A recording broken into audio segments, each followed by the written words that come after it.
बोले श्री प्राणनाथ प्यारे, जय श्री सतगुरु महाराज की जय, श्री पन्नाथ धाम की जय, सर्व सुंदर साथ की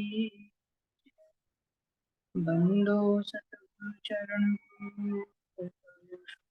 प्रणाम। अशुभर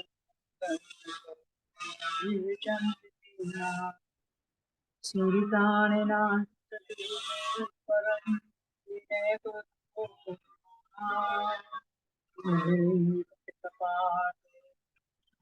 जिनके श्री राम रतन सतगुरु सकल गले चरणों में गुरु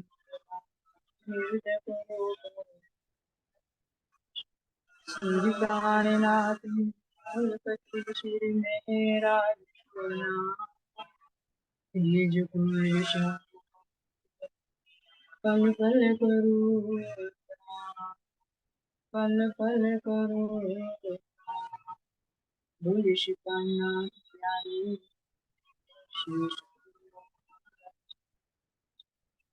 प्रणाम जी। सभी सुंदर शास्त्र चरणों की प्रणाम जी।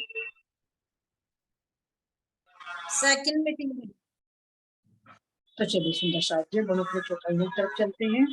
प्रकरण नंबर 5 चौपाई चल रही है हमारी, अब चलेगी हमारी थैंक्स जी, है ना। तो हमारे महाराज जी क्या आगमन कर रहे हैं। जिमी वन जुबाना वही तो क्यों कहो श्रृंगार जहो, सुंदरता स्वरूपों की कही रस सागर भरपूर, कई रस सागर भरपूर। महाराज जी कहाँ का वर्णन कर रहे हैं, हमारे वन का जी। कल वीडियो में किसका, पाट घाट का, जमुना जी के जल के जल क्रीड़ा का, वनों की शोभा का, कि कैसे हम सखियां उन वृक्षों के नीचे गलबैया डालकर आनंद की मस्ती में खेलती हैं, दौड़ती हैं, अनेक तरह की राम देखती। तो अब ये देखिए जो 25 पक्षों का हमारा वर्णन चल, इसको हमें बाहर से नहीं कैसे देखना है, क्योंकि ये जो 25 पक्ष हैं राज्य महाराज जी के हृदय का विस्तार जी। तो हम बाहर से नहीं देख रहे, सही मायने में देखे तो हम धामधनी के हृदय में उतर कर, और धामधनी खुद अपने हृदय में जो विस्तार है, जितनी भी लीलाएं होती रहती, उनको अब हमें आत्मिक दृष्टि से अवलोकन करा रहे।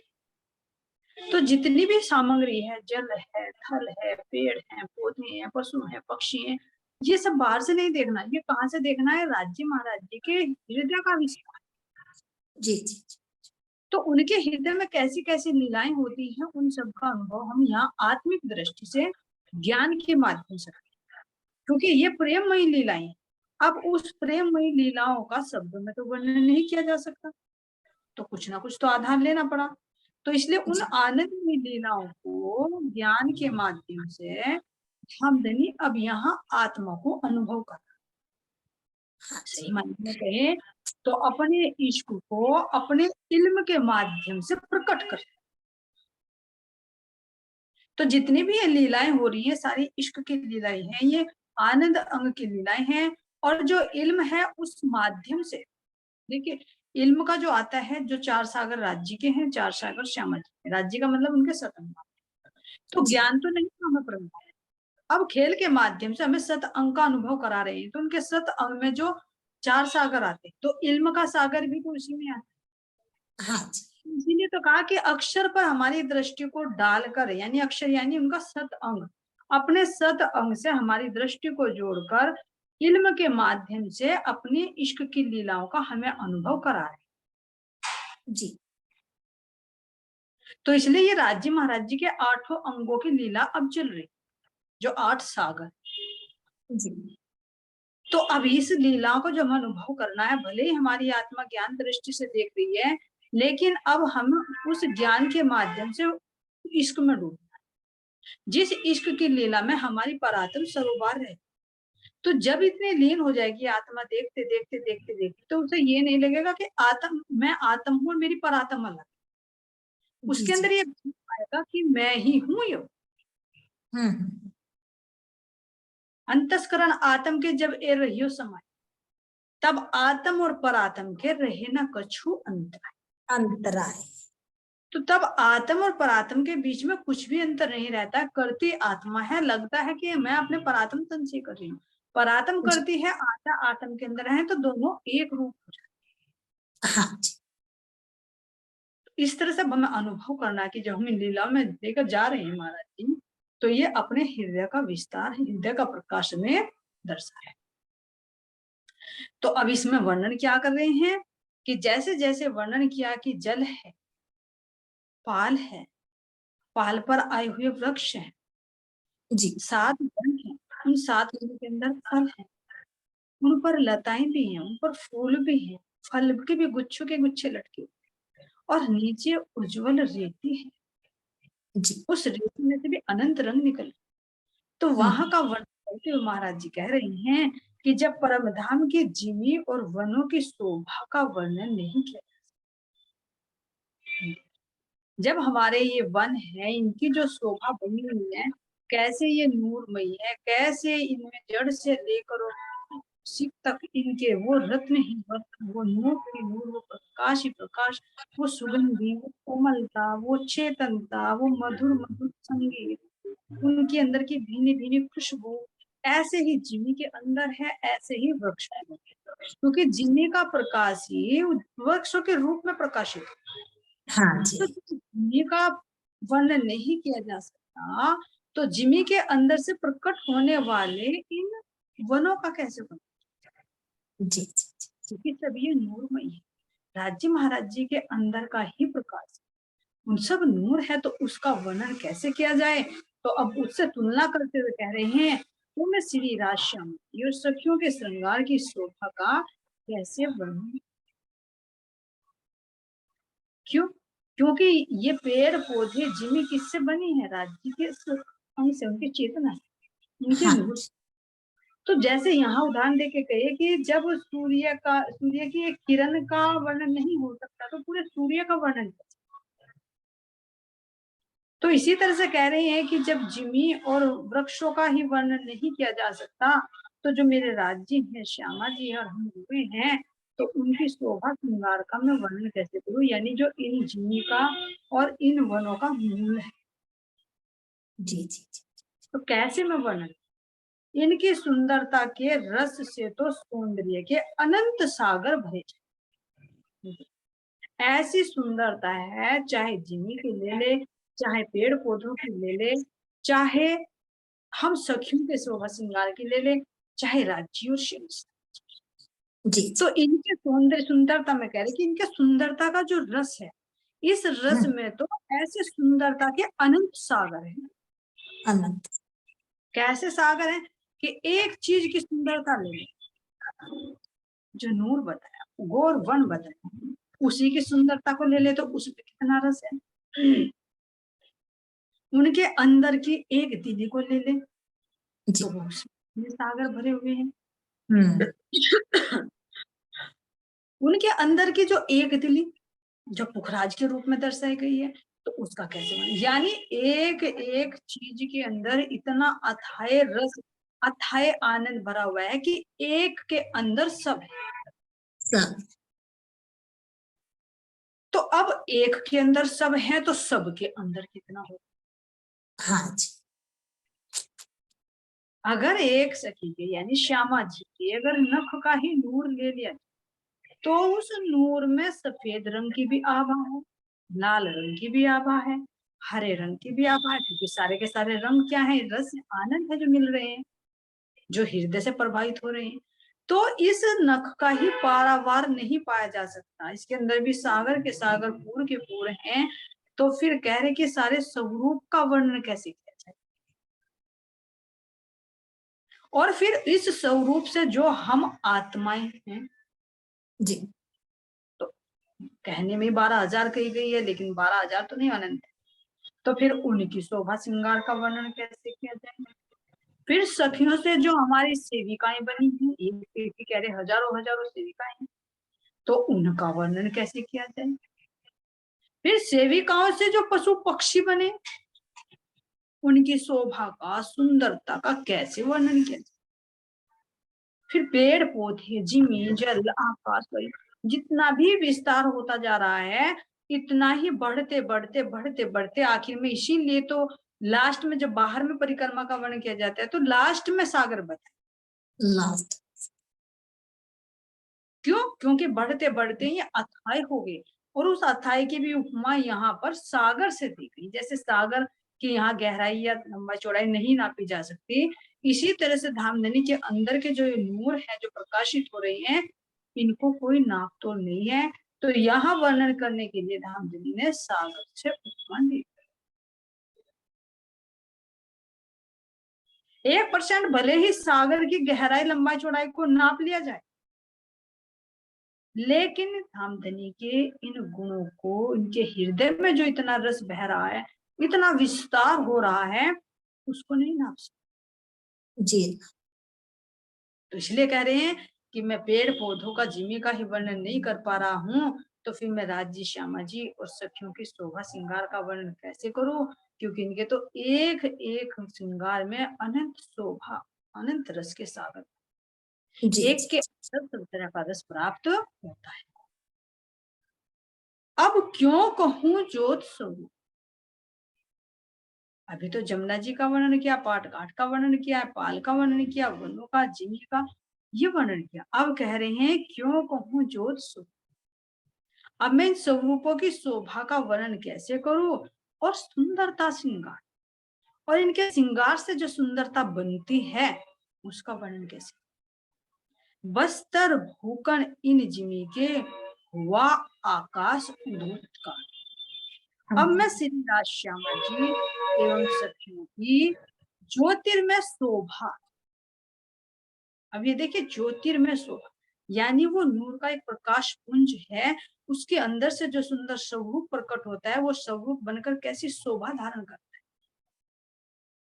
तो उसकी शोभा के अंदर से कह रहे कि जो ज्योतिर्मय शोभा है, और फिर उसी शोभा का, उसी नूर का श्रृंगार भी है।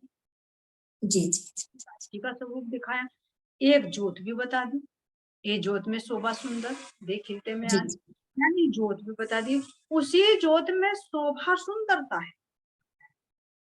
यानी उसी नूर से जब वो नूर विस्तृत होता है, तो कैसे धामधनी के सुंदर नेत्र, कैसे धामधनी के सुंदर नासिका, कैसे धामधनी के कपोल, कैसे उनके अधर, कैसे उनकी नासिका, कैसे उनकी हरवटी, कैसे उनके श्रवण अंग, कैसे उनके केस, ये सब उनके हृदय में भरे हुए गुणों का प्रकाश, प्रकटीकरण।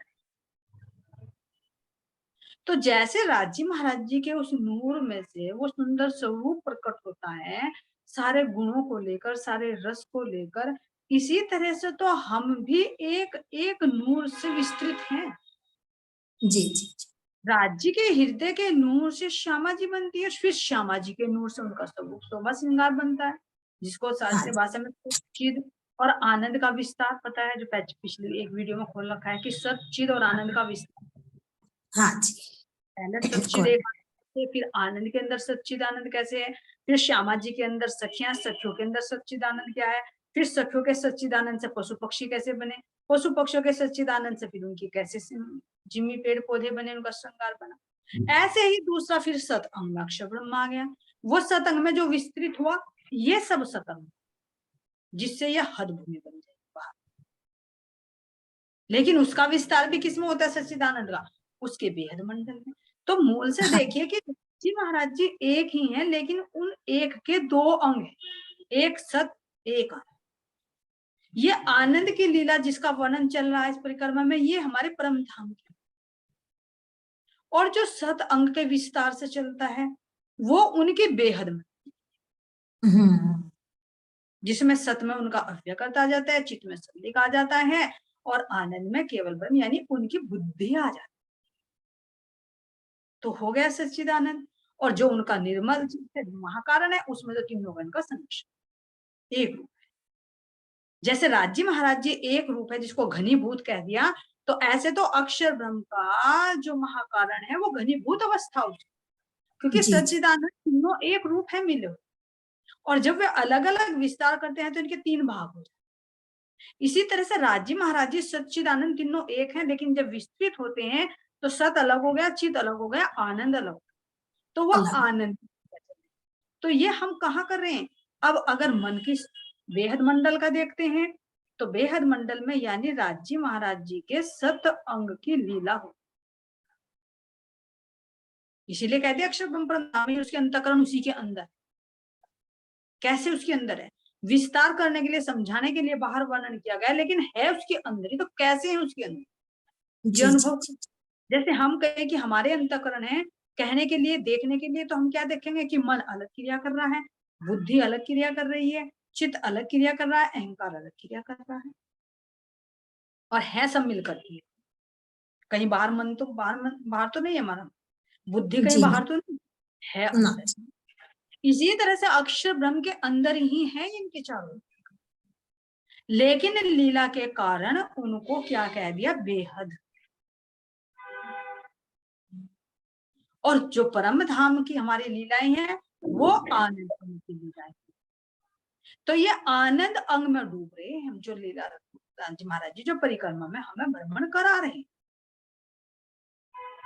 तो जो 8 सागरों का वर्णन आता है कि 8 सागर है, तो 4 सागरों में तो हम भ्रमण करते थे, लेकिन जी जी 4 सागरों का नहीं पता था। तो अब धामधनी हमें अपने 4 सागरों का ही तो अनुभव करा रहे हैं अक्षर से जोड़कर। जी जी जी किसका? अपनी मेहर का, कृपया का, जिसका पता नहीं था, अपने नूर का, क्योंकि सत अंग में नूर आता है, उनका अक्षर ब्रह्म आता है, और अपने हुक्म का और अपने इल्म का भी नहीं पता था। तो ये राज्य महाराज जी के हैं, राज्य महाराज जी के, जब तो कहा कि स्वरूप एक और लीला दो। लीला। लीला अलग अलग है लेकिन स्वरूप एक ही है, इसीलिए परम धाम के अंदर ही दर्शाएगा। तो राज्य महाराज जी जब हम अपने आनंद में मस्त थे, तो अभी आनंद से हमें सतंग पर नहीं लाए थे, तो ये विशेष मेहर कर रहे हैं कि मैं अपने आनंद को अपने सत अंग का अनुभव कराऊं, और अपने सत अंग को मैं अपने आनंद अंग का अनुभव। हाँ जी। तो ये विशेष मेहर कर, तो अब हम सत अंग पर बैठकर अपने आनंद की लीला का भी अनुभव कर रहे हैं। तो इसलिए कह रहे हैं कि जैसे जैसे राज्य का श्रृंगार से, उनके नूर से उनके वस्त्र आभूषण बनते हैं, ऐसे ही श्यामा जी के नूर से उनके वस्त्र और आभूषण बन रहे हैं, ऐसे ही हम सखियों के नूर से हमारे वस्त्र और आभूषण बन। तो अब देखिए कहां तक वर्णन किया जाए, हो ही नहीं नहीं। सकता। अब मैं श्री राज श्यामा जी और सखियों के ज्योतिर्मय शोभा और श्रृंगार का वर्णन कैसे करूं? परम धाम के इन वस्त्र और आभूषणों की नूरी तेज से सारा आकाश ही जगमगा रहा। अब ये देखिए इन वस्त्र और आभूषणों का जो सारा आकाश ही जगमगा रहा है, यानी जब हमारे अंदर से वो नूर निकल रहा है, जैसे जल के अंदर से नूर निकल रहा था, तो वो आकाश में प्रतिबिंबित होता है इंद्रधनुष में। हाँ तो जी। इसी तरह से हमारे अंगों से, हमारे वस्त्रों से, हमारे आभूषणों से वो नूर निकलता है, तो वो आकाश में विस्तृत हो रहा है। तो जी यानी जी आकाश मतलब इतना अधिक है, इतना अधिक है कि वो समाया नहीं समाया। उसको मैं शब्दों में कैसे बयां? कैसे? कई रंग के नक्श, हम वर्णन नहीं कर सकते, लेकिन फिर भी कह रहे कि कुछ कहता हूं, मैं वर्णन करता हूं। कैसे कर रहे हैं कि कई रंग के नकश, कई भांत बेल फूल माए, कई रंग इनमें जवेर, इन जुबा में आवत। यहाँ के नूरी वस्त्रों में अनेक प्रकार की चित्रकारी है। अब देखिए पहले तो वस्त्रों को ही देखिए, वस्त्र कैसे, क्योंकि पहनना उतारना नहीं, नया पुराना जी। नहीं, तो फिर पल पल में वस्त्र भी बदलते हैं। तो कैसे बदलते हैं? अंदर का ही नूर जब बाहर विस्तृत, तो वो नूर ही तो वस्त्रों के रूप में सुशोभित हो, हाँ वस्त्रों जी। का नूर आभूषणों के रूप में। अब उनका रंग कैसे परिवर्तित होता है? जैसा भी भाव अंदर आएगा हृदय में, वो वैसा ही बाहर झलकेगा, ऐसा ही रंग। इसीलिए तो कहा कि जब सागरों में जाते हैं तो सारे मूल सागर में जाते हैं तो सफेद ही सफेद हो जाते हैं, हाँ जी। भी पक्षी भी सब कुछ। लाल सागर में जाओगे तो लाल ही लाल हो जाओगे। तो ये कैसा है कि जब हमारे हृदय में से वो नूर प्रकट होता है तो अंगों में, वस्त्रों में वो ही तो उज्ज्वलता झलके। अगर हमारे अंदर आनंद की मात्रा बढ़ रही है तो वो हुई लाल रंग बाहर झलके। एक दिली का भाव प्रकट हो रहा है तो वही वस्त्र में बाहर झलके। जैसे यहाँ पर कहते समझने के लिए कि जो हृदय में होता है वो बाहर किसमें झलकता है? जी, चेहरे पर। अगर हाँ हृदय जी, में करुणा है तो फेस कुछ और, हृदय में क्रोध है तो फेस कुछ और। फेस ही नहीं, हाथों पैरों में भी अलग ही ऊर्जा हो। हाँ जी, अलग। अगर हृदय में क्रोध है तो चेहरे से भी, मुख से भी, नेत्रों से भी, हाथों पैरों से भी, सारों से वो ही उसी की झलक आएगी। देखते ही दूसरा आदमी बता देगा क्या बात हो रही, क्यों नाराज हो। तो रोम रोम में वही तो विस्तृत होता है। तो हमारे जो अंदर का नूर है वही तो वस्त्रों के रूप में, तो जैसा दिल में भाव बनता है, जैसे दिल में रंग आता है, वैसा ही वो बाहर वस्त्रों पर आ जाता है, उनका रंग परिवर्तन। अब वही चित्रकारी, अब यहाँ तो बनाया जाता है कि भाई ऐसे किनारी पर बेल बूटे होने चाहिए, ऐसे नहीं, मुझे तो किसी को कैसे पसंद है, किसी को कैसे पसंद है, अलग अलग तरह। तो हमारे वस्त्रों पर वो चित्रकारी कैसे है? जैसा भी अंदर चित्त में से भाव निकला, रस के साथ साथ में भाव निकला, तो वो ही भाव हमारे वस्त्रों के रूप में, चित्र के रूप में अंकित। जी, जी, यानी चित्त के विचार ही जब एक आकृति धारण कर लेते हैं तो उसे ही चित्रकारी कहा। जी, जी, जी, और उसी चित्रकारी के अंदर क्या है, जो चित्त में से विचार बन रहे हैं, उठ रहे हैं, तो उन विचारों के अंदर कोई विकार थोड़ी है। जैसे यहाँ ना के जी, विचारों के अंदर क्रोध है, ईर्ष्या है, द्वेष है, हमारे उन विचारों के अंदर क्या है, गुण ही गुण है, जिनको रत्नों की उपमा दी। तो वे ही तो गुण झलकेंगे उन चित्रकारी पे, इसीलिए तो उन बेल बूटियों पर हमारे वे ही नग जड़ेंगे। अब उन्हीं चीजों के वस्त्र बने हुए, उसी चीज के फूल पत्तियां बन गई, उसी के उन पर रत्न जड़ गए। तो है एक ही नूतन, लेकिन वो अलग अलग रूपों में प्रकट हो रहा है। तो इसीलिए कह रहे हैं कि यहाँ के नूरी वस्त्रों में अनेक प्रकार की चित्रकारी। तो अब इन चित्रकारियों को देखो, इनकी कोई पारावार नहीं है। जैसे पल पल में अनेकों श्रृंगार बदलते हैं, ऐसे ही पल पल में अनेक रंगों का, वस्त्रों के रंग बदलते हैं, ऐसे ही पल पल में ये चित्रकारी भी परिवर्तित हो। उसकी थोड़ी सी झलक यहाँ पर देखें तो जैसे हमारे मन के अंदर अलग अलग विचार उठते रहे, एक से नहीं रहे। एक से तो यहाँ थोड़ी सी इसकी नकल है। ऐसे हमारे परम धाम के अंदर, हमारे अंदर से अनंत विचार निरंतर क्रियाशील है, क्योंकि विचार भी चेतन है, मिटने वाले नहीं। यहाँ के विचार, यहाँ का ज्ञान तो मिट जाता है, लेकिन परम धाम के विचार हमारे अखंड है। जी, जी, जी, तो जो विचार बन रहे हैं वे ही विचार एक सुंदर आकृति लेकर हमारे वस्त्र और आभूषणों पर सुशोभित हो रहे हैं, जिनको चित्रकारी कहा।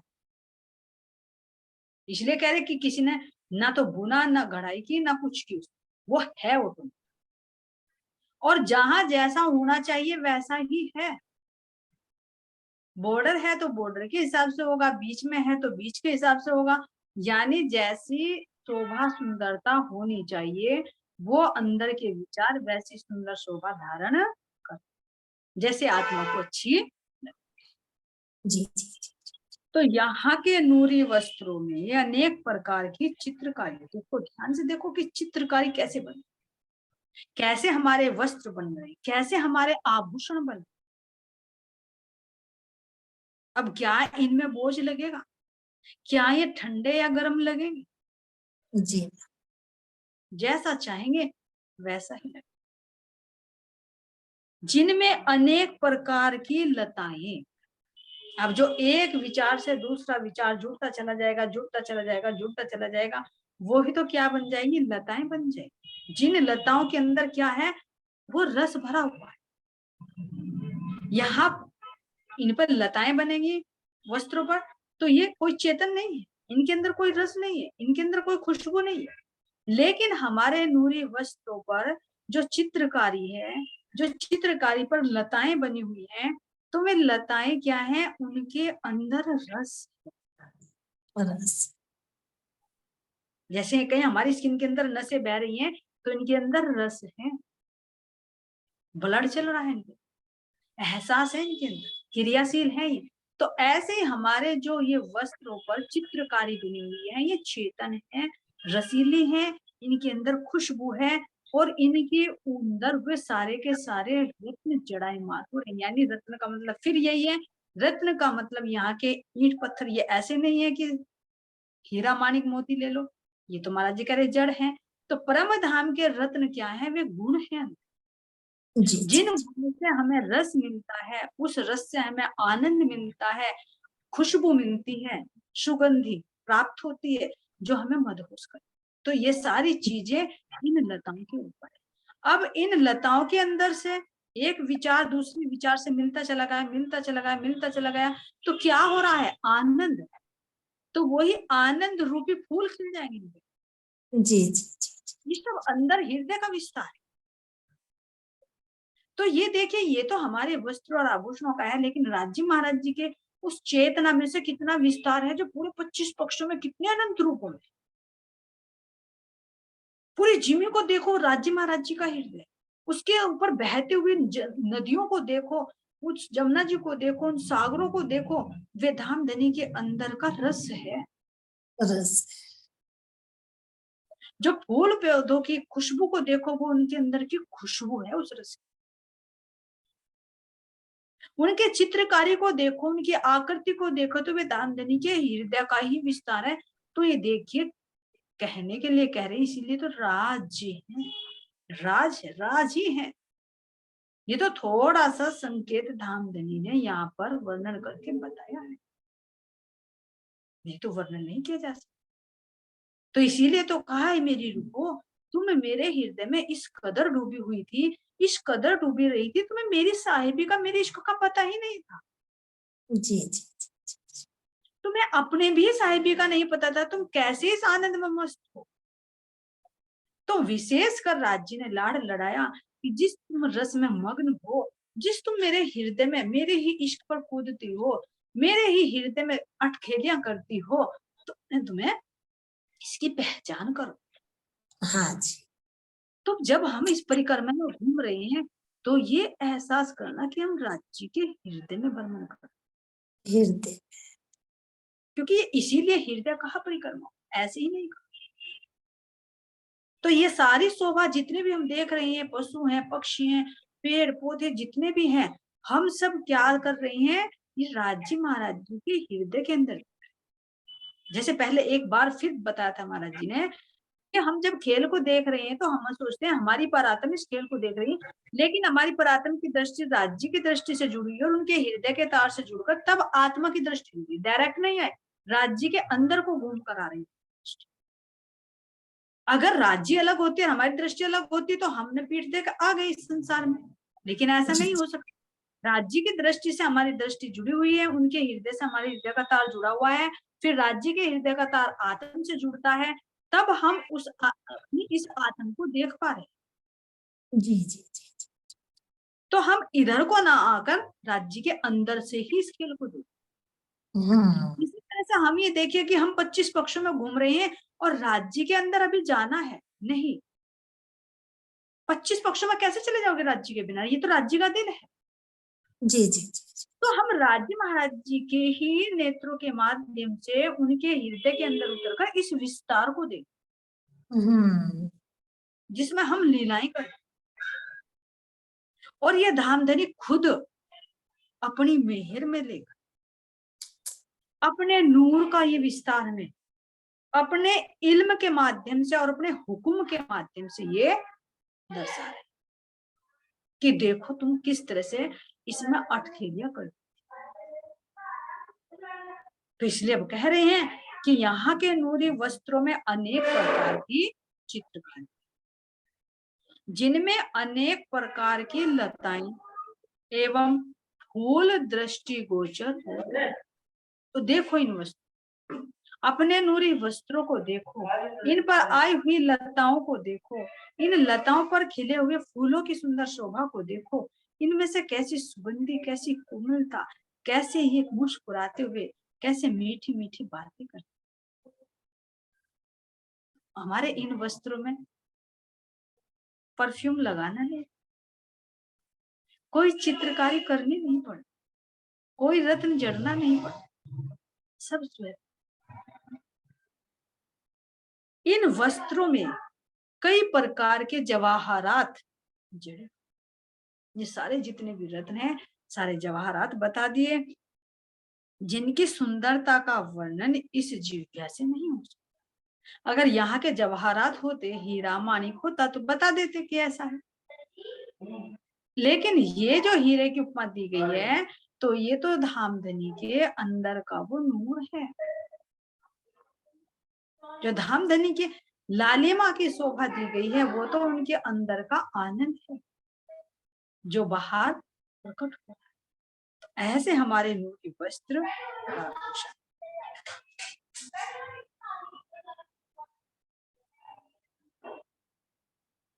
चलिए सुंदर जी, तो महाराज क्या कह रही हैं, इन बेल फूल कई पाखड़ी, तीन हर पाखड़ी कई नग, तीन नग नग कई रंग उठे, तीन रंग रंग कई तरह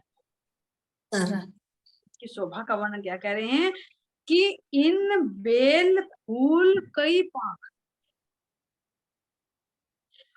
हमारे वस्त्रों पर जो लताएं बनी हुई है, मान लीजिए किनारे पर लताएं बनी हुई, बेलें बनी हुई, तो उन बेलों के ऊपर फूल हैं और फूल के अंदर कई कई पाखुड़ी है, जैसे गेंदे का ले, गुड़हल का ले ले, गुलाब का ले ले, तो इनके ऊपर कई कई पंखुड़ियां हैं और प्रत्येक पंखुड़ी में अनेक प्रकार के नग जड़े हैं।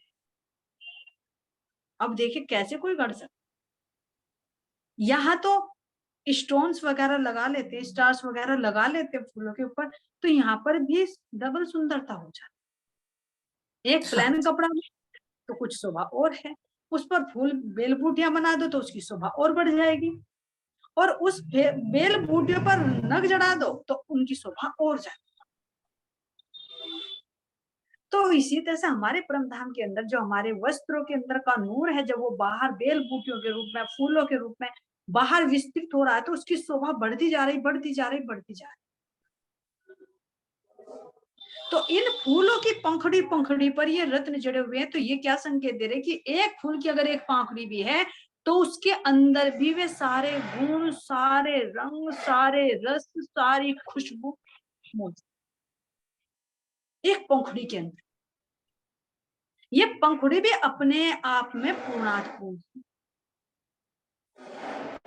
तो ऐसे अनंत फूल बने हुए हैं, तो उनके नूर का कहां तक वर्णन करें, उनके गुणों का, उनकी खुशबू का कहां तक वर्णन करें। इसलिए कह रहे कि ये सब प्रत्येक पंखुड़ी में अनेक प्रकार के नग जड़े हुए हैं, प्रत्येक नग में, अब एक नग के अंदर भी चलो, प्रत्येक नग में अनेक प्रकार के रंग दिखाई दे। नग तो जड़े हुए अलग अलग रंगों, लेकिन अगर एक हीरा भी जड़ा हुआ है या एक माणिक जड़ा हुआ है या एक पुखराज जुड़ा हुआ है, तो उसके अंदर ये नहीं कि हीरे के अंदर सफेद ही रंग निकल रहा है, माणिक के अंदर लाल ही निकल रहा है, पुखराज के अंदर पीला ही निकल रहा है, नहीं, उसके अंदर भी सब रंगों की रंग, यानी एक के अंदर सब, जैसे मेहर के सागर में सारे सागरों का सार छिपा, ऐसे एक के अंदर सब, तथा प्रत्येक रंग से, अब इनके एक एक रंग से अनेक प्रकार के रंगों की तरंग, बहुत गहराई में, एक एक फूल की पंखुड़ी के ऊपर अनेक रत्न, एक एक रत्न के अंदर से अनंत अनंत रंग, उन अनंत अनंत रंगों में से अनंत अनंत रंगों की तरंगे, तरंग कैसे वर्णन नहीं। और ये सब क्या है, बाहर से हो तो वर्णन भी किया जाए, कुछ ठहरे स्थिर रहे तो वर्णन भी किया जाए, ये पल पल में रंग बदलते हैं, पल पल में रूप बदलते हैं, तो इनका कैसे वर्णन किया जाए जो निरंतर लगातार गतिशील है।